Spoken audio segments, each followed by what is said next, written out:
র পূর্বারিক পড়ার নিয়ম। র কত প্রকার?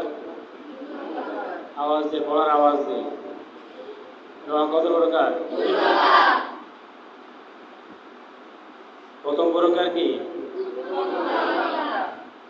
র পূর্বা মোটা। দ্বিতীয় প্রকার বারিক বা পাতলা। র প্রথম প্রকার র পূর্বা মোটা কত প্রকার? কয় অবস্থায় র পূর্বা মোটা হবে? 7 অবস্থায়। প্রথম অবস্থা কি? আওয়াজ আসছে না তো?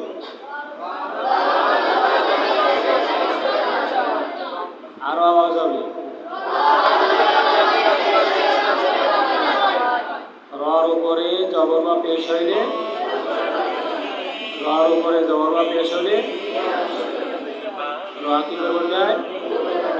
পূর্বে বলতে হয়। এবার দ্বিতীয় অবস্থা র সাকিব তার ডাইনে জবর বা পেশ থাকিলে পূর্বে বলতে হয়।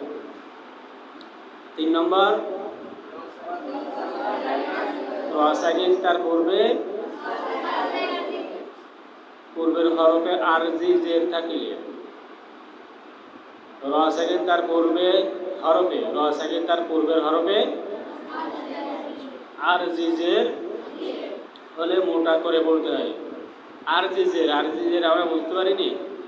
র সাকিব এবং জের, যে হরফের নিচে জের থাকবে এবং র সাকিব থাকবে, তার মাঝখানে একটা মদের হরফ থাকলে তাকে বলা হয় আরজি জের।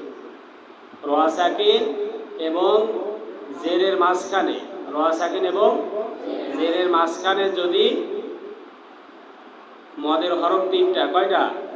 আলিফ ওয়াও ইয়া, এই 3 হরফের যে কোনো একটি হরফ হয় তাহলে এটাকে বলে কি? আরজি জের। কি জের?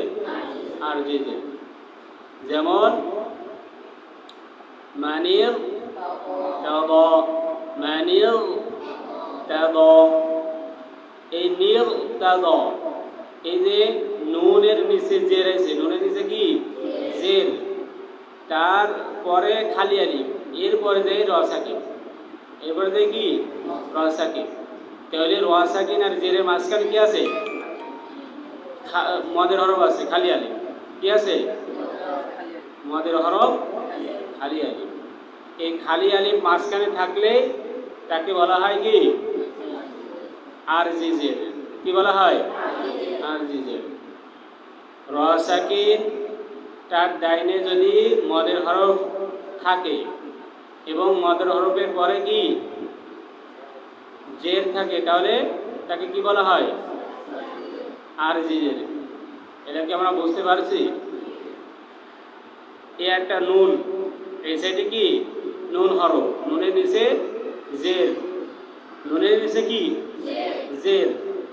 আর এই সাইডে র সাকিন, মাঝখানে একটা আলিফ হয়েছে, মাঝখানে গিয়েছে আলিফ হয়েছে। তাহলে এই নুনের নিচে জের, মাঝখানে একটা আলিফ, খালি আলিফ, তারপরে যে র সাকিন। তাহলে এই মাঝখানে যে খালি আলিফ হইল হওয়ার কারণে এই জেরকে কি বলা হয়? আরজি জের। বুঝে আইছে? জেরের এবং র সাকিনের মাঝখানে খালি আলিফ হইলেই, মদের হরফ হইলেই আরজি জের বলা হয়। এই আরজি জেরকে পুর করে বলতে হয়। কি করে বলতে হয়? মানির তাদ, মানির তাদ, মানির তাদ,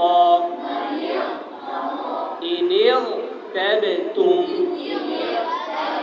ইনির তাবতুম।